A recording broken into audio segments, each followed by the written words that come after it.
Salut à tous les amis, c'est Cryptéo, on se retrouve comme d'habitude pour faire le point sur les news macro éco crypto, pas mal de points très sensibles aujourd'hui. Déjà tu sais qu'on est le jour de la réunion du FOMC, donc normalement quand toi tu vas regarder cette vidéo, la décision des taux et surtout la conférence de presse de Jérôme Powell a déjà eu lieu et on l'a suivi en live directement, c'est mon associé Alex qui s'est occupé de ça. Bref, en attendant là on va voir bien évidemment tout ce qui se passe au niveau des news, donc que ce soit sur la macroéconomie, l'économie, l'écosystème crypto. Et ensuite en fin de vidéo, donc reste bien jusqu'à la fin de la vidéo, on va regarder ensemble ce qui se passe sur les marchés, notamment ce qui se passe sur Bitcoin, sur Ethereum, sur Solana, XRP, etc. Bien évidemment, je t'ai mis la lumière rouge, je t'explique tout ça tout au long de la vidéo comme d'habitude. En attendant, on va faire de très gros points sur liquidité, sur ce qui se passe sur Bitcoin. Encore et toujours des problèmes au Nigeria de Binance, donc ça on n'arrête pas.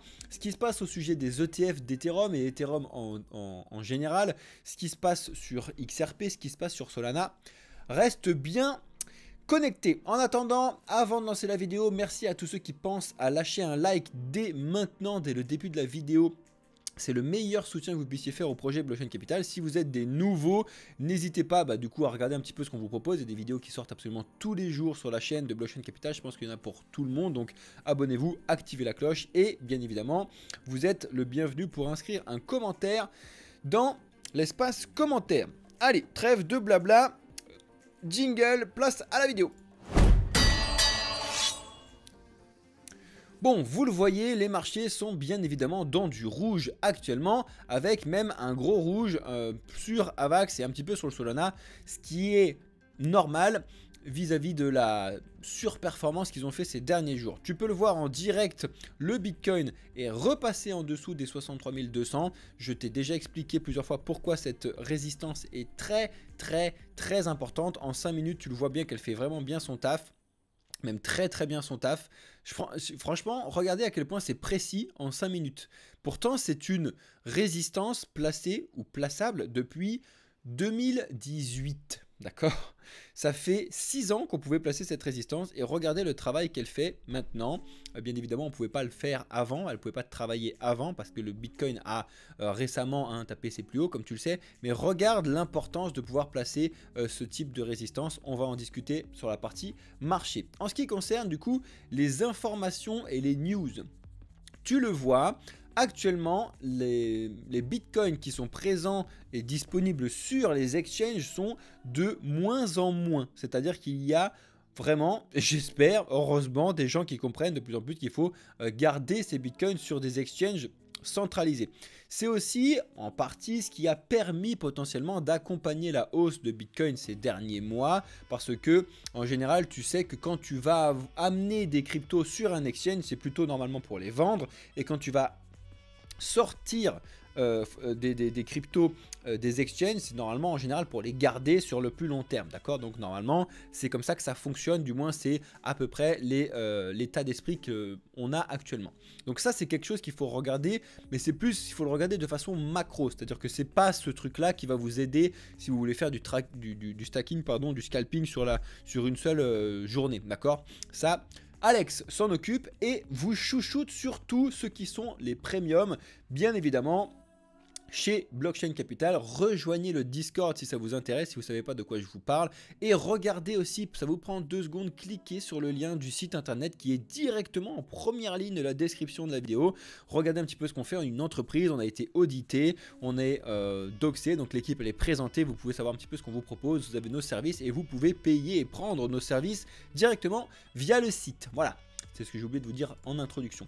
En ce qui concerne les ETF Bitcoin, on va peut-être commencer à faire ce que j'attends personnellement depuis un certain temps, c'est-à-dire qu'effectivement il n'y avait que des entrées là actuellement, quasiment que des entrées, sauf du coup le 1er mars, mais on avait quasiment des entrées d'argent tout le temps et conséquentes sur les ETF, et notamment en achetant du Bitcoin. Alors tu le sais très bien, il n'y avait que des sorties du GBTC, et ça c'est une chose, c'est un sujet qui est très important, donc du Bitcoin chez Grayscale, tu sais qu'ils étaient là avant, et tu sais qu'ils ont un taux qui est beaucoup trop haut, bref, je te passe les détails, mais là ce qu'on commence à voir, c'est des pertes d'argent au niveau des ETF, et je vous ai dit qu'il va falloir surveiller de très près le niveau de perte qu'on va avoir sur les ETF parce que ça n'est encore jamais arrivé. On n'a jamais eu de perte sur les ETF parce que depuis que les ETF sont arrivés en février, que des hausses, d'accord? Donc on a besoin d'expérimenter qu'est-ce qui se passe quand il y a des ETF quand il y a des bitcoins qui vont sortir des ETF, quand il va y avoir des pertes d'argent pour les ETF. Il faut savoir comment le marché va absorber cette information. Pour l'instant, en tout cas, on a connu la plus dure journée le 19 mars 2024 avec une sortie de 326 millions de dollars. C'est pas anodin, sachant que c'était la deuxième journée consécutive. Donc il va falloir surveiller. Demain, je vous tiendrai au courant, comme d'habitude. La journée d'aujourd'hui, si on entame une troisième journée consécutive de baisse, etc., etc., ça, c'est des signes qu'il ne faut surtout pas négliger en termes d'informations fondamentales sur Bitcoin, d'accord? Entre autres.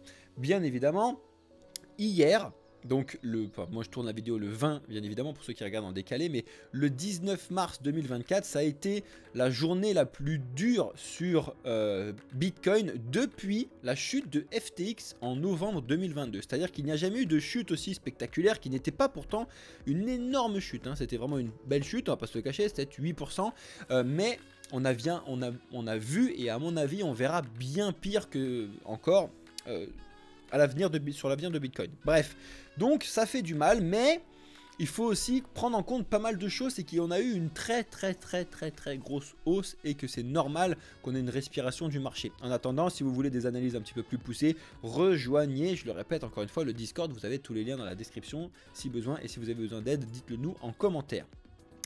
Bien évidemment, aussi ce qui fait hésiter les marchés, ce sont ce type de news centralisées qui ont déjà fait leur travail précédemment d'augmentation du prix du cours de Bitcoin, parce que Michael Saylor, donc via MicroStrategy, a racheté de nouveau 9245 Bitcoin pour 623 millions avec une moyenne de 67 000 $. Donc forcément, actuellement, il perd de l'argent sur cette moyenne-là parce que le Bitcoin est aux alentours des 63 200 au moment où je tourne la vidéo.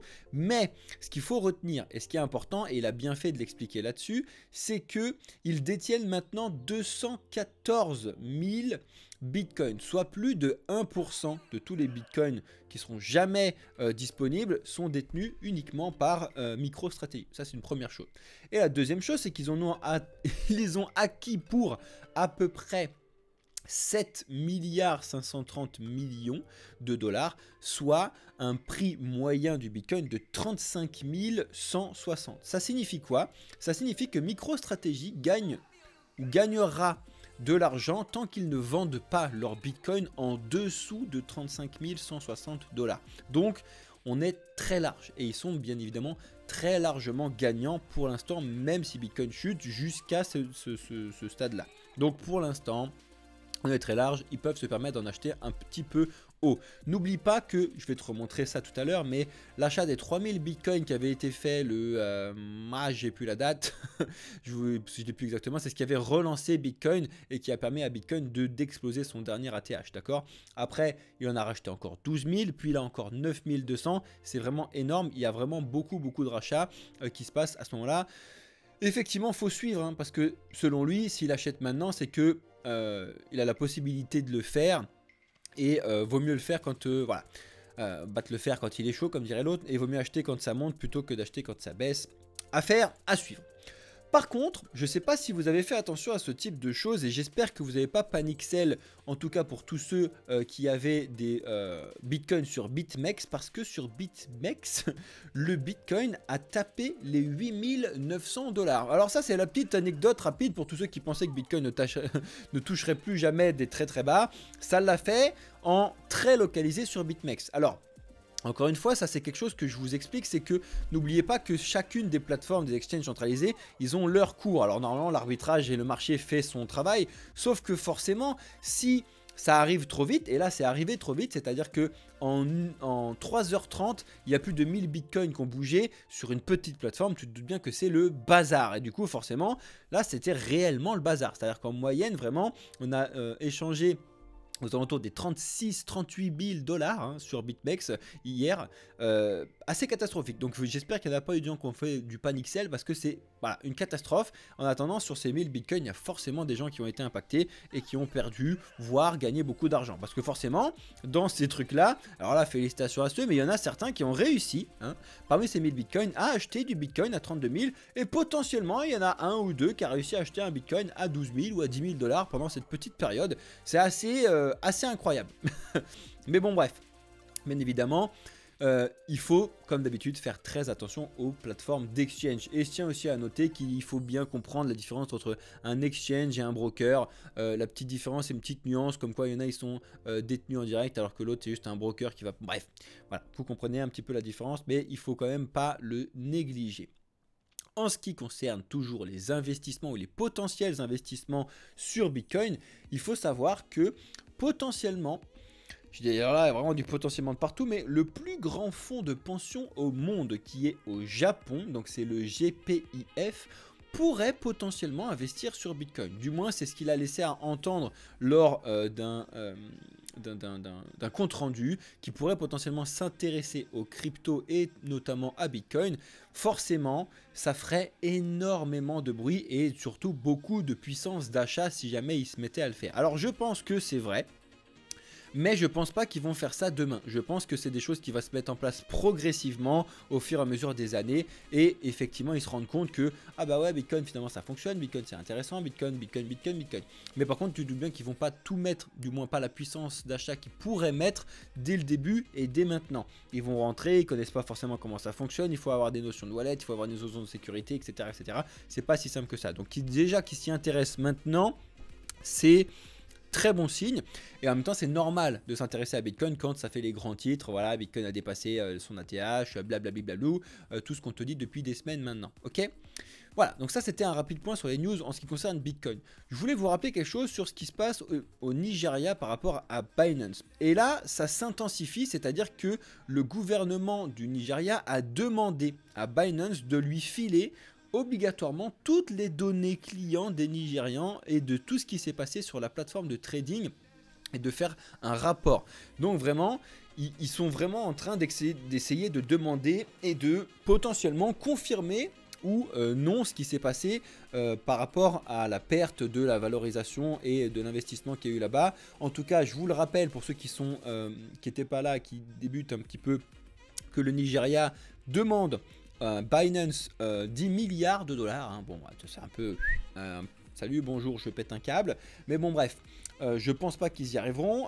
Peut-être qu'ils arriveront à récupérer un pourcentage de ça. En attendant, c'est un vrai point très sérieux et très important à vérifier en ce qui concerne Binance, d'accord. Encore une fois, je vous rappelle que Binance aussi a laissé Binance Lab se débrouiller tout seul pour que Binance Lab puisse ne pas se prendre les foudres de la SEC et ne pas se prendre des dégâts, enfin de ne pas se faire défoncer par rapport à de potentielles nouvelles attaques qui pourraient arriver de la part de la SEC envers Binance. Voilà. Alors encore une fois, pas de peur non plus, hein, ça ne touche pas directement les clients comme vous et moi, mais c'est si jamais il y a un problème, il y a certaines choses qui peuvent décrocher. On l'a déjà vu avec FTX, donc comme d'habitude, utilisez les services de Binance de façon avisée en tout cas. Quand je vous dis ça, c'est surtout sur la partie stacking, etc., le trading, etc. Mais si jamais vous êtes là pour pouvoir avoir des cryptos sur le long terme, surtout si vous en détenez un équivalent de plus de 10 000, alors 100 000, c'est sûr et certain, vous devez les avoir sur des wallets sécurisés, décentralisés, c'est très important, ok ? En ce qui concerne plus ou moins Binance, mais c'est un petit peu la news du jour d'hier, on a eu le retour de CZ, qui laissait planer un doute sur voilà, maintenant mon nouveau projet c'est axé sur l'éducation et personne ne savait ce qui se passe, etc. Et ben c'est officiel hier, son nouveau projet, donc c'est Jiggle Academy, pas de logo, il explique, qui va du coup se baser sur l'éducation pour tout le monde et ce sera surtout gamifié, c'est-à-dire que ça va être, comme beaucoup l'expliquent, de l'apprentissage sous forme de jeu. Comme tu le sais très bien, quand tu arrives à jouer, c'est beaucoup mieux en termes d'apprentissage. Alors comment il va mettre ça en place? Si vous voulez avoir un petit peu l'explication, du moins comprendre qu'est-ce qui se passe, vous pouvez aller regarder le concept paper, donc qui est sur jiggleacademy.com, et il explique aussi qu'ils sont en train de recruter. Alors à mon avis, au moment où il a reçu, où il a mis ses lignes, il y a 2,3 millions de personnes qui ont vu ce post plus le spread de la news. Je pense qu'il a dû recevoir des millions, je pense, de CV. Il a dit petite team et pour travailler directement avec lui. Donc si vous voulez envoyer lui votre demande, ouais, ça perd, pas de perte à le faire en tout cas, mais c'est vraiment, on est à l'aune d'un nouveau projet sur CZ qui va obligatoirement faire du bruit de par la notoriété de CZ. Donc il faut quand même le surveiller, même si ce sera nouveau, etc. etc. Ok. En ce qui concerne la France, on a un nouveau scandale sur... vous savez que c'est scandale sur scandale en ce moment en France, notamment sur la gestion de l'argent et les pertes qu'on a. Bruno Le Maire l'explique, blablabla. En attendant, cette fois-ci, c'est l'AMF avec des révélations assez chocs sur le rapport financier qu'ils ont, les pertes, les mauvais investissements qu'ils ont fait. Voilà, un petit peu en reflet de son concurrent direct, enfin son concurrent, son adaptation aux États-Unis, qui est la SEC. Voilà, je vous invite vraiment à regarder ce petit compte rendu qui a été fait sur CoinTribune, qui est assez bien. Et si vous voulez aller regarder le rapport complet, vous l'avez directement ici sur le cccompte.fr. Ça peut être intéressant, macroéconomiquement parlant, regardez un petit peu ce qui s'est passé. On va continuer avec Ethereum maintenant, parce qu'il y a eu un certain nombre de changements, surtout en ce qui concerne les rumeurs de l'ETF Spot. Effectivement, tu as Fidelity qui a mis à jour, donc avant-hier, sa demande d'ETF Spot Ethereum, parce qu'ils ont inclus le stacking dedans. Qu'est-ce que ça signifie? Ça signifie du coup que ils vont du coup être validateurs de stacking, normalement. Et donc que les gens qui vont acheter, si jamais c'est validé, etc., des ETF Ethereum Spot, eux, ils vont prendre vos Ethers et les stacker. Bon. En vrai, ça peut être intéressant pour les institutions comme ça le fait pour les ETF Bitcoin actuellement. Par contre, franchement les amis, je vous le dis, mais là, droit dans les yeux, si vous voulez acheter des Ethers et stacker des Ethers, achetez des Ethers et stacker des Ethers directement. Ne le faites pas via des ETF, c'est pas parce qu'on vous le propose que ce sera une bonne solution pour vous. Vous allez vous taper des frais, vous allez vous taper des blocages qui ne vont pas être en votre négociation possession, parce que ce qui n'est pas dit là-dedans, c'est que quand tu fais du stacking d'Ethereum, donc il faut que tu bloques un nœud, c'est 32 Ethers, blablabla, si tu le fais de façon carrée comme ça, et tu dois les bloquer sur 3, 6, 12, 24 mois, etc.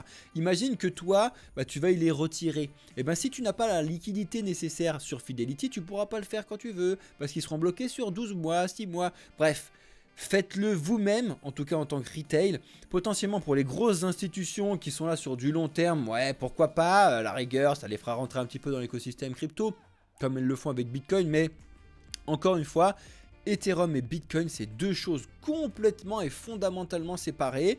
Bref, en attendant, je vous avais expliqué la semaine dernière qu'il y avait seulement 35% de chance selon les estimations que les ETF Ethereum Spot soient validés. Et bien cette fois-ci, ça a changé parce qu'on est passé à 85% de chance. Voilà, c'est incroyable.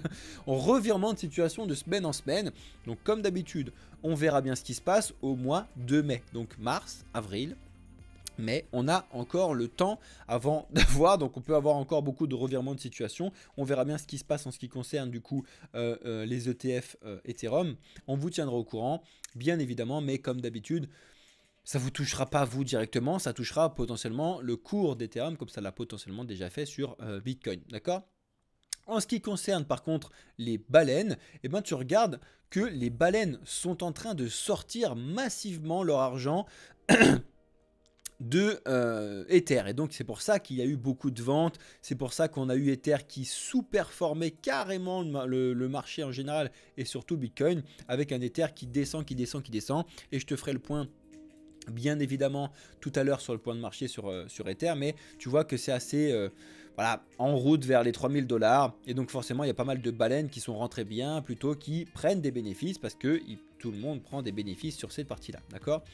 Ensuite, le potentiel problème qu'on aurait en tout cas sur la fondation Ether, donc c'est bien évidemment pas le projet Ether directement, c'est la fondation qui serait potentiellement sous le cadre d'une enquête, et du coup Voilà, c'est vraiment le bazar actuellement parce qu'elle pourrait être sous le coup d'une enquête officielle sans pouvoir déterminer la portée et l'origine de cette procédure. C'est assez compliqué, en tout cas c'est la Fondation Ether qui nous l'a expliqué. Nous avons reçu une enquête volontaire d'une autorité d'État qui comprenait une exigence de confidentialité. Bon, ça veut dire tout et rien dire, c'est-à-dire qu'en fait ils expliquent qu'on est potentiellement attaqué, mais en même temps ils veulent pas dire qu'on les attaque, blablabli blablou, d'accord ? On verra bien ce qui se passe, mais ça peut faire du bruit forcément sur Ether, parce que ce sera une news centralisée. Après, il ne faut pas oublier aussi que Ether est décentralisé de la fondation, blam blam blam blam blam, tout ce que je vous dis comme d'habitude. Alors cette étude, elle me fait vachement rire, parce qu'apparemment, selon la DAN, 12% des Français posséderaient des cryptos. Voilà, c'est une synthèse sur l'étude publiée par la DAN. Bon, j'y crois pas une seule seconde, hein, parce qu'à chaque fois que je marche dehors, que je pose la question aux gens, personne ne comprend rien. Après, je pense effectivement que via des sites que je déteste comme eToro, mais qui sont balancés de partout aux informations, des gens possèdent peut-être des toutes petites parties, genre 5 balles ou 100 balles dans l'écosystème crypto. C'est ridiculement petit, hein, sachant en plus que moi, mon problème, c'est pas potentiellement l'adoption qu'il y a sur les gens, mais c'est surtout la compréhension que les gens ont de l'écosystème crypto et l'utilisation qu'on en fait. C'est-à-dire que c'est encore beaucoup trop que spéculatif pour certaines personnes de rentrer dessus et de se faire de l'argent. Alors je le répète, oui, on est toutes et tous là pour pouvoir se faire de l'argent, mais c'est à partir du lève du matin, on a besoin d'argent pour pouvoir faire des échanges, etc. C'est normal, hein, n'importe qui te dira cette chose-là, et si jamais quelqu'un te le dit autrement, c'est différent. Bref. Par contre, la technologie blockchain apportée grâce aux cryptos, c'est vraiment une technologie et un service qui répond à des besoins qu'on a.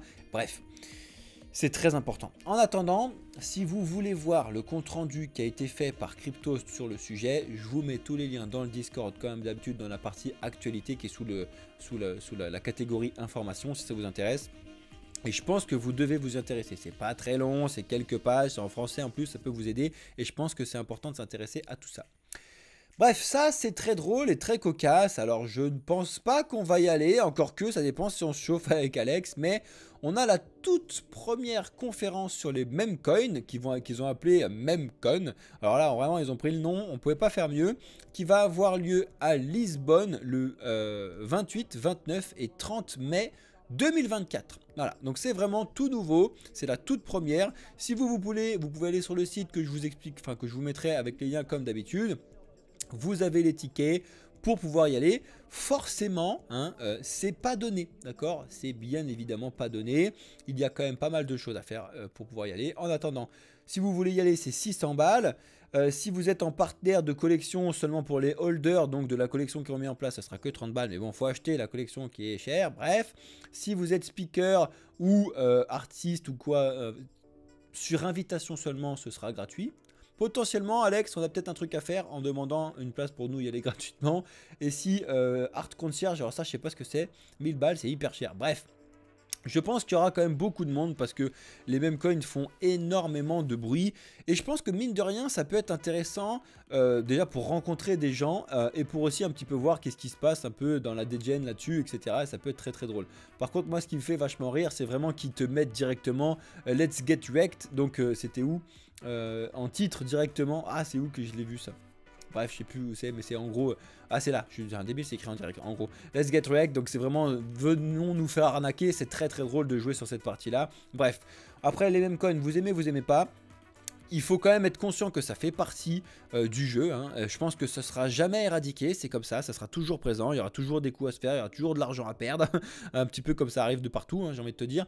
Voilà, donc je pense qu'il y a quelque chose à faire, du moins s'y intéresser, en tout cas si vous ne connaissez pas cette partie-là, c'est 28-29 mai, donc il y a un peu de temps, mais ouais, ça se trouve je pourrais même pas y aller moi, bref, on s'en fout.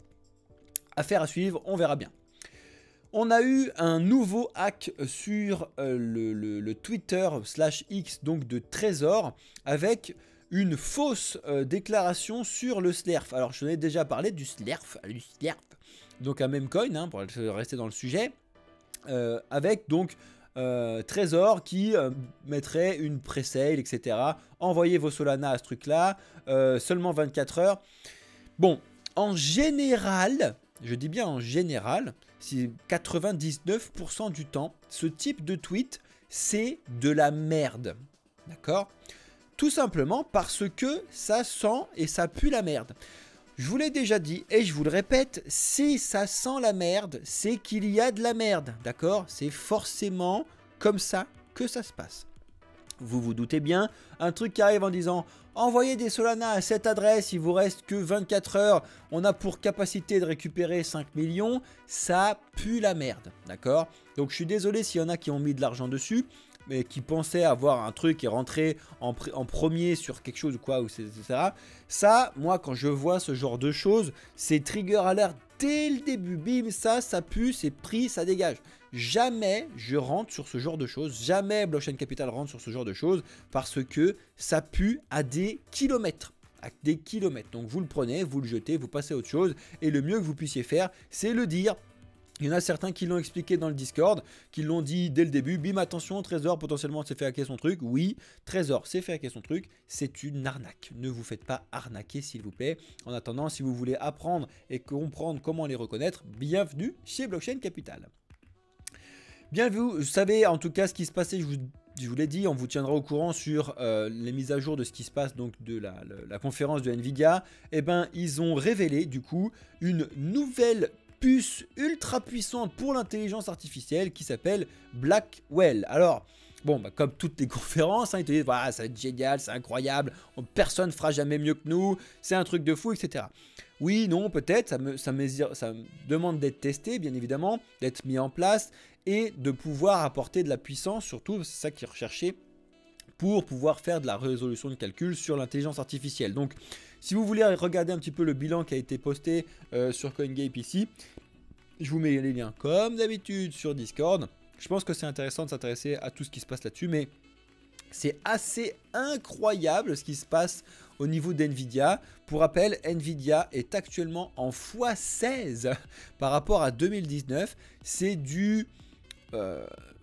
sur si peu de temps, je crois que c'est du jamais vu de grosse capitalisation. Hein. Les petites capitalisations, partons faire du x20, 30, voire plus que ça, même bien plus que ça, c'est carrément possible. Mais sur une déjà très grosse capitalisation, faire un x16 en quelques années, bah, c'est incroyable. Félicitations à ceux qui avaient du Nvidia dans vos portefeuilles.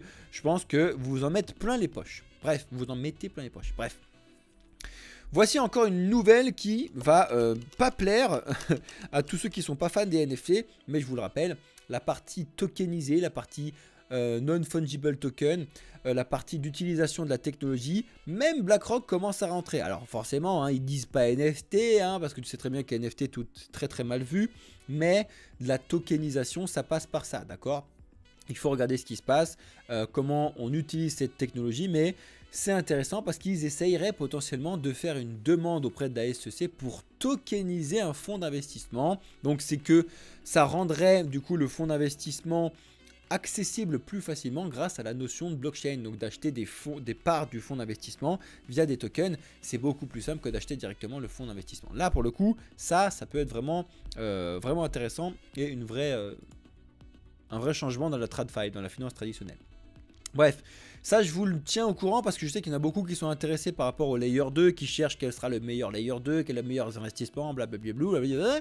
Vous avez Morph, dont je vous en ai déjà parlé, qui a finalisé une levée de fonds de 20 millions de dollars pour leur projet donc, de Layer 2 sous Ethereum. D'accord ?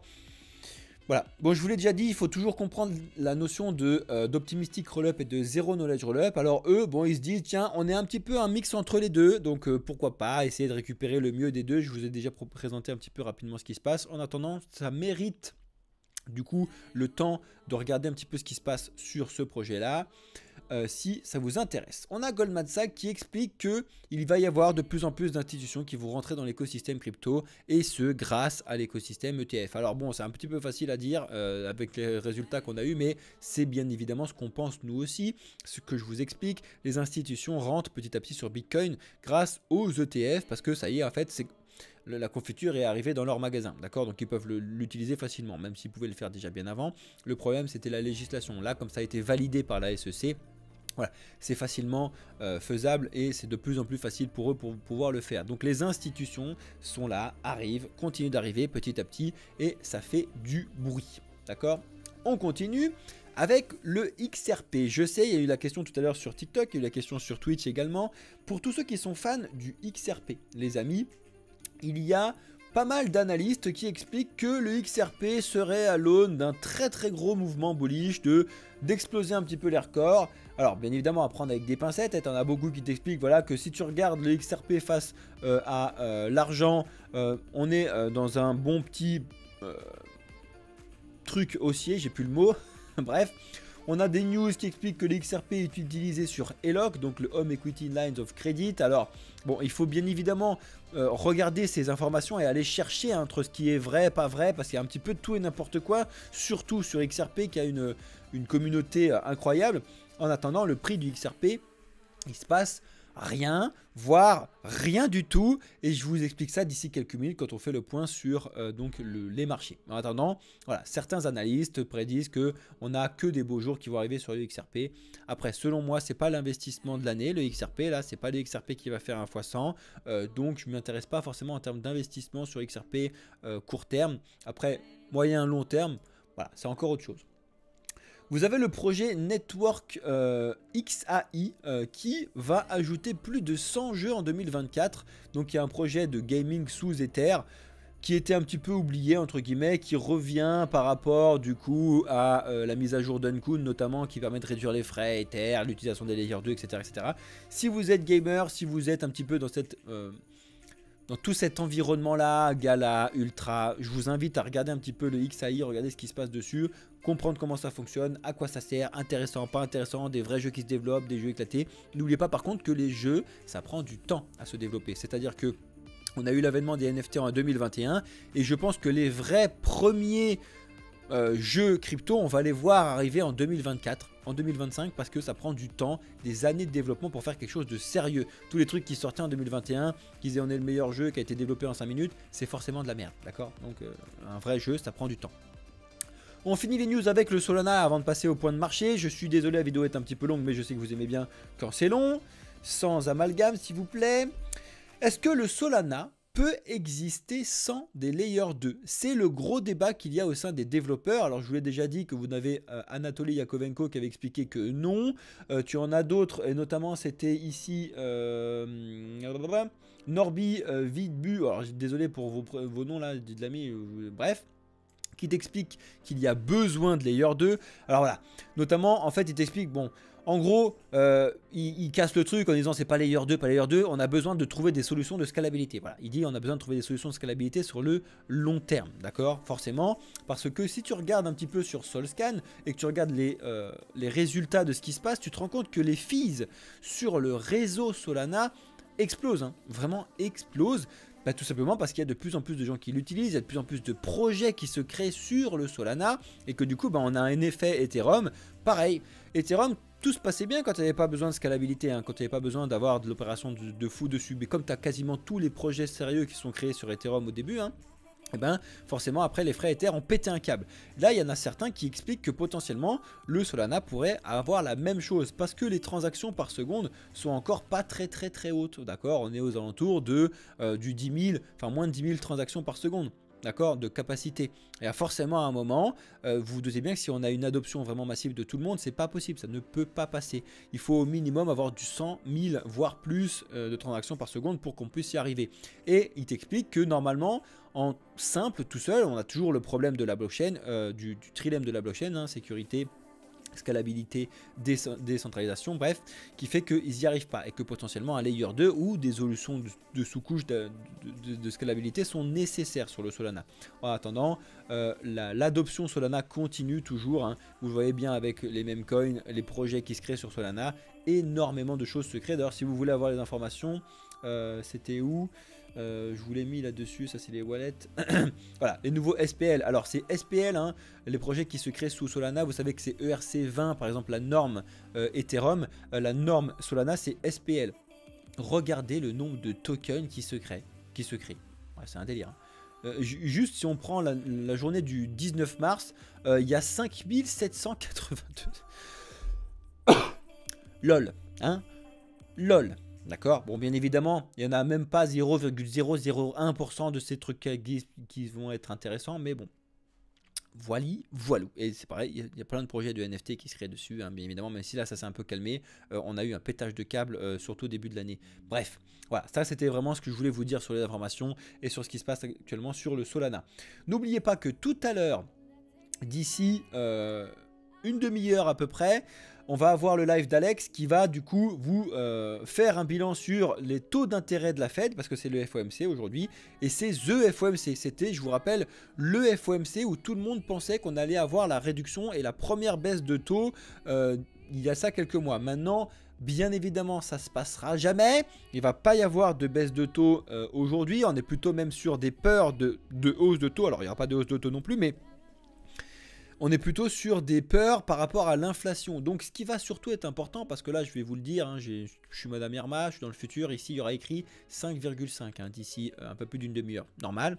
Par contre, c'est la conférence de presse de Jérôme Powell qu'il va falloir suivre. Bon, il va y avoir énormément de bullshit comme d'habitude, mais il y a potentiellement des choses qu'il va falloir en tirer, et surtout des stress, là, la psychologie va rentrer par rapport à tous ces points-là, donc il va falloir surveiller ça et on vous tiendra au courant. Donc aujourd'hui, vous le voyez, bien évidemment, on est sur du rouge et du gros rouge sur certains, notamment ceux qui ont surperformé ces derniers jours, à savoir Avalanche, à savoir Solana, à savoir le WIF, à savoir le Jupiter. Et ça, c'est normal, franchement c'est normal. Quand tu as tout qui est un petit peu dans le rouge, surtout Bitcoin qui fait toujours la pluie et le beau temps, c'est normal de respirer. Quand tu regardes par capitalisation, tu te rends compte forcément qu'on est sur du rouge partout. T'en as certains qui tirent un petit peu leur épingle du jeu, le Léo, le Ton, mais bon, c'est pas des grosses augmentations, pas grand chose non plus. On est vraiment sur, on suit Bitcoin parce que Bitcoin c'est toujours le patron. Donc là en direct, vous le voyez bien sur les 5 minutes, on a eu de tout et n'importe quoi sur les dernières 5 minutes là. Vous le voyez, c'est un petit peu fou ce qui s'est passé. Je vais vous le mettre en grand d'ailleurs, comme ça au moins vous verrez un petit peu mieux. Mais quand je vous dis un petit peu fou, c'est que en termes de volatilité, là on a vachement bougé. C'est-à-dire que en très peu de temps, en 20 minutes, le Bitcoin avait perdu, allez, quasiment 3%. Et maintenant, depuis du coup le plus bas qu'on a eu tout à l'heure, juste avant que je lance le live, on a repris 3,76%, voire plus au plus haut de tout à l'heure, en 45 minutes, 4,45%. Donc vraiment, voilà, on a vraiment de la volatilité, des volumes qui se passent là en 5 minutes. Tu vois que c'est pas souvent qu'on a des gros volumes comme ça. Pourquoi? Bah, tout simplement parce qu'on est sur ma zone des 63 227 exactement. Regardez la précision de cette résistance qui est là depuis, enfin qui est plaçable depuis 2018, d'accord? C'est le Fibonacci du dernier cycle, enfin du cycle 2017-2018, pardon. Regardez à quel point c'est vraiment fou hein, ce qui se passe dessus. C'est assez fou et c'est très très important. Ça a déjà fait son taf quand tu l'as retourné en 4 heures. Ça a déjà fait son travail en février jusqu'à début mars, d'accord?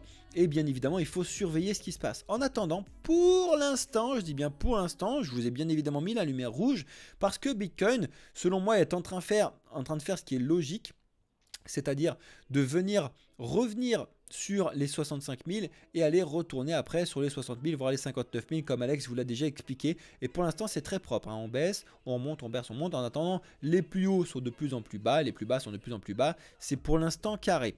Est-ce que on va se servir du rebond aux alentours hein, de 63 200 quand tu regardes ça en weekly, en daily, pour finalement repartir et surtout aller potentiellement se heurter aux 73 300 qui lui aussi est une résistance très importante de 2018, d'accord? C'est pas pour rien que je vous les mets. N'oubliez pas que sur mon graphique, tout ce qui est en bleu, c'est psychologique. C'est justement, c'est pas psychologique, c'est long terme et technique. Alors que tout ce qui est en rouge, c'est les points psychologiques, donc des 10 000 et des 5 000, comme d'habitude, qui font très souvent leur taf. Sauf des fois, tu en as certains qui sont explosés. Mais bon, bref, les 60 000, voilà, il va falloir surveiller ça. Et après, on a le super point psychologique des 50 000 ici. Affaire à suivre qui n'a pas beaucoup travaillé, mais encore une fois ce que je vous expliquais tout à l'heure, c'est que depuis le 26 février, c'était le jour là où on a eu MicroStrategy qui avait annoncé acheter 3000 bitcoins, donc ils en ont acheté 3000 ici, ils en ont acheté 12 000 par là, et là ils en ont acheté du coup 67 000, 9 000 et quelques par là, d'accord? Affaire à suivre. En attendant, voilà ce qu'on pouvait dire sur Bitcoin. Désolé ceux qui sont sur TikTok, je vous mets un petit peu de côté, restez bien connectés, on n'a toujours pas fini, je vous explique un petit peu ce qui se passe. En ce qui concerne Ethereum, eh ben c'est ce que je vous dis. Ethereum sous-performe complètement les marchés, hein, vraiment c'est une catastrophe. Lui il se pète la tronche plus rapidement et hier, félicitations à ceux qui avaient suivi un petit peu ce que je vous expliquais, enfin avant-hier, quasiment aller chercher les 3000 et on est quasiment rebondi parfaitement dessus hein, sur les 3000 et retourner sur les 3300 ici. Voilà, bon tu vois bien, lui aussi beaucoup de volatilité, beaucoup de volume qui se passe actuellement sur Ethereum, d'indécision entre tous ceux qui sortent, tous ceux qui rentrent, tous ceux qui touchent des trucs de partout, d'expliquant ah, c'est bon on pourra pas descendre plus bas. Voilà, affaire à suivre, pareil, est-ce que Bitcoin, est-ce que Ethereum se sert un petit peu de ces zones là pour pouvoir repartir et ne plus jamais rebaisser, ou est-ce que ça y est et on est enfin sur une phase de baisse drastique sur cette partie là. On a toujours Bitcoin qui gagne fort sa dominance face à Ethereum. En ce qui concerne ADA, bon bah c'est la crise hein, chez ADA bien évidemment. Le Solana et le BNB ben lâchent du lest hein, ceux qui étaient en surperformance du marché hein, aller chercher au-dessus du 200 balles sur le Solana et au-dessus des 600 balles pour le BNB, même eux respirent, d'accord? Donc c'est enfin quelque chose de plus ou moins logique. Alors voilà, le BNB est bloqué sur les 520, le Solana est bloqué sur les 170 pour l'instant. On va voir ce qui va se passer sur les prochaines heures, mais là de toute façon tout le monde est en attente de ce qui va se passer en termes de la réunion du FOMC. Est-ce que ça va être vraiment bon signe? Est-ce qu'on va avoir des peurs, des craintes, etc. Ça va être maintenant, et tous ceux qui regardent la vidéo sur YouTube en décalé, vous avez déjà les réponses, vous avez déjà la vidéo d'Alex qui a été postée qui vous résume tout ça, donc je vous invite à regarder, c'est vraiment très important. Le XRP, je vous le disais tout à l'heure, il se passe rien. Mais il se passe rien depuis 1000 ans maintenant, il se passe rien. Rien du tout, même on a eu une belle progression, le XRP bah finalement que dalle, donc il se passe pas grand chose, on est bloqué sur les 0,5 en gros, hein, en très gros depuis des années, tout simplement parce qu'on attend toujours d'avoir cette décision hein, qui va être du coup à partir du mois de juin sur son procès. Je vous rappelle que le procès a été remis à zéro depuis qu'il y a eu l'appel.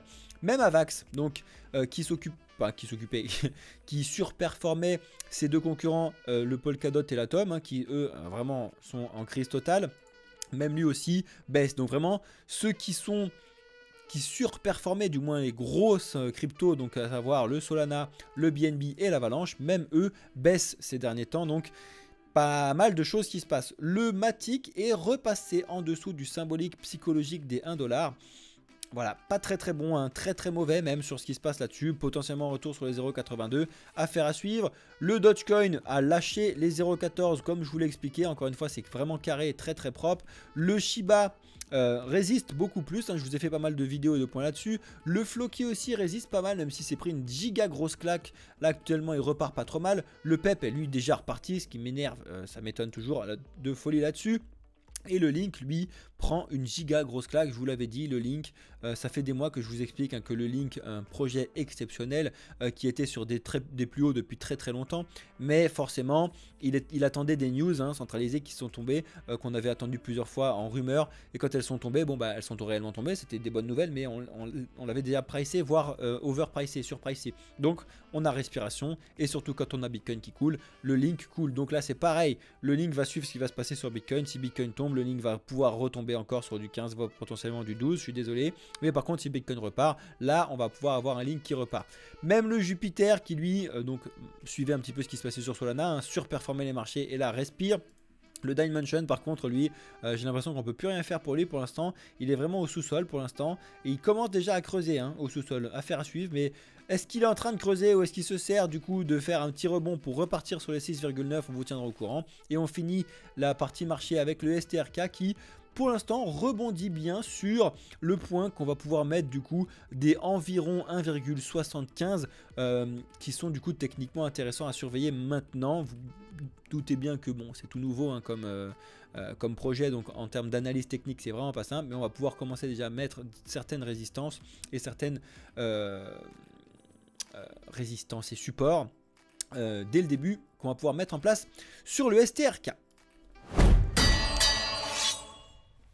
Voilà les amis, j'espère que cette vidéo vous aura plu. Désolé, elle est longue, voire très longue, mais je sais que ça vous plaît. Donc ceux qui regardent la vidéo en entier, surtout sur celle-là qui est très longue, je vous attends avec la petite banane. Et ça avait très bien fonctionné la dernière fois. Donc s'il y a des nouveaux, dites-moi, parce que ça m'intéresse directement. Quels sont les nouveaux, donc les personnes qui regardent cette vidéo ou qui nous découvrent pour la toute première fois? Dites-moi en commentaire nouveau. Vous mettez juste nouveau ou new en anglais s'il vous plaît. Parce que je saurai quels sont les nouveaux qui ont regardé les vidéos en entier. Après nous, ça nous permet de faire des statistiques parce que celles-là, on peut pas vraiment les avoir.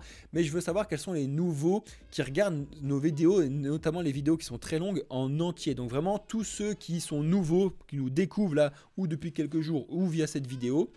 Je dis nous parce que je ne suis pas tout seul. Écrivez-moi nouveau en commentaire. Merci à tous ceux qui le font. Et bien évidemment ceux qui sont là depuis longtemps, tous ceux qui regardent la vidéo en entier. Lâchez votre petite banana. Ça fait toujours plaisir quand je vous lis ça. Ça me fait chaud au cœur. Bref. N'oubliez pas qu'on vous fait des vidéos tous les jours. N'oubliez pas que vous avez accès à nos services directement sur le site internet. Vous pouvez payer directement en euros ou alors vous pouvez payer directement en crypto si vous voulez sur le Discord. Vous avez toutes ces possibilités-là comme d'habitude.